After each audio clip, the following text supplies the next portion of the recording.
बिस्मिल्लाहिर्रहमानिर्रहीम। अल्लाहुम्मा सल्लि अला मुहम्मदिन व अला आलि मुहम्मदिन कमा सल्लैता अला इब्राहीम व अला आलि इब्राहीम इन्नका हमीदुम मजीद।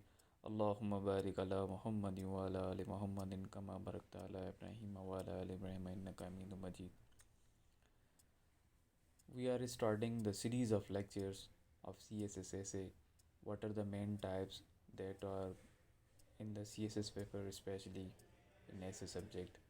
So if we define the essay, the term essay, it is a piece of writing on a particular topic that is said to be the essay. उसको essay कहा जाता है. Particularly if we talk about the types of essay, तो types of essay में there are many types of essay, but in the CSS paper के हिसाब से अगर बात करें तो उसमें तीन जो है ना types of essay हमें मिलते हैं, जिसमें expository type होता है, उसके बाद argumentative type होता है और तीसरा जो है ना abstract होता है. तो expository essay is that type of an essay in which we expose the topic. उसको expose किया जाता है simply, जिसकी मैंने मिसाल भी आगे दी हुई है, energy crisis causes and consequences. तो सिंपली काजेज़ एंड कॉन्सिक्वेंसेस को मद्देनज़र रख के जो है ना हम एनर्जी क्राइसिस, मेन जो है ना हमारा टॉपिक इसमें एनर्जी क्राइसिस है.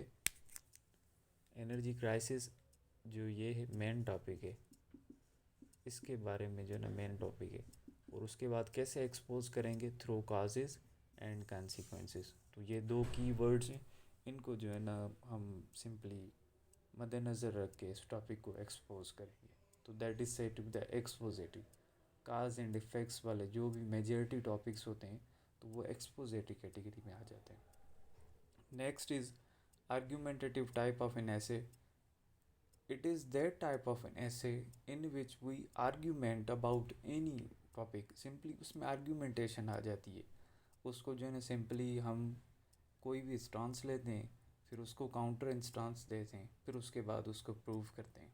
जिसमें मेजरली जो है ना थीसिस, जिसमें कोई इंस्टांस लिया जाता है, आइदर येस और नो में जो है ना सिंपली, जैसे एक मैंने मिसाल भी दी, is Pakistan ready for digitalisation.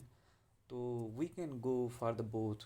Pakistan is ready for the digitalization. Indeed Pakistan is ready for the digitalization. फिर नंबर ऑफ़ आर्ग्यूमेंट्स देंगे, फिर उसके बाद जो है ना एंटी थीसिस भी देंगे कि जो है ना there are some persons also believe करते हैं कि जो है ना Pakistan is not ready for the digitalization. फिर सिंथेसिस करेंगे, जो हमने स्टांस लिया है कि पाकिस्तान अगर रेडी है तो किस बेसिस पे जो है ना रेडी है, तो सिंथेसिस बनाएंगे. तो तीन चीज़ें जो है ना इसमें होती हैं. एक इसमें होता है थीसिस, फिर उसके बाद इसका एंटी थीसिस लिखा जाता है, फिर उसको सिंथेसाइज किया जाता है, सिंथेसिस जिसको कहते हैं.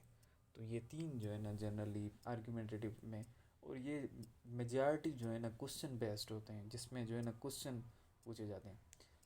अनदर टाइप जो है ना एब्स्ट्रैक्ट ऐसे उसको कहा जाता है, जिसमें जो है ना लिटरेरी टाइप ऑफ ऐसे होते हैं, जिसमें जो है कोटेशन बेस्ड, और उसके बाद जो है ना ये टॉपिक्स होते हैं मेजॉरिटी.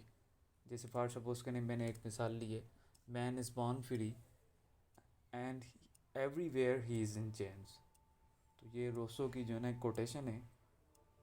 तो जनरली ये थ्री टाइप्स ऑफ ऐसे जो है ना इसमें पास पेपर्स में अगर आप चले जाएं 2016 से ऑनवर्ड 2023 तक, तो जनरली ये तीन कैटेगरीज आपको जो है ना इसमें मिल जाएंगी. फर्दर जो है ना आगे नेक्स्ट सीरीज़ में हम टॉपिक्स को भी कैटेगराइज करेंगे और लिस्ट करेंगे कौन कौन से डायमेंशंस जो है ना किस हिसाब से आए हुए हैं. फॉर राइटिंग ऐसे तीन चीज़ें जो है ना मोस्ट इम्पॉर्टेंट हैं, इनका बहुत ज़्यादा ख्याल किया जाए, जिसमें फ़र्स्ट नंबर पैराग्राफ राइटिंग है. तो पैराग्राफ राइटिंग के जो है ना रूल्स सीखने चाहिए. पैराग्राफ राइटिंग में कौन कौन सी चीज़ें होती हैं जिसके बेसिस पे जो है ना हम राइटिंग करते हैं. पैराग्राफ राइटिंग के अलावा sentence structure is also essential, important होती है, हाईली सिग्निफिकेंट होती है. और थर्ड नंबर पे लैंग्वेज, आपकी लैंग्वेज पे कमांड होनी चाहिए, जिसमें जो है ना grammar is a most important, जिसमें आपकी टेंसेस हो गया, और उसके बाद वर्ड्स चॉइस हो गई, या एक्सप्रेशन आप कैसे लिख रहे हैं चीज़ों को. तो these are the essential things. This is all about the essay. इंशाल्लाह in the next or the coming जो है ना लेक्चर में हम फर्दर जो है ना ऐसे को कैटेगराइज करके डायमेंशंस निकाल के और उसके बाद जो है पूरी आउटलाइन बनाना, ये दूसरी चीज़ें जो है ना इस पे करेंगे। Thank you very much.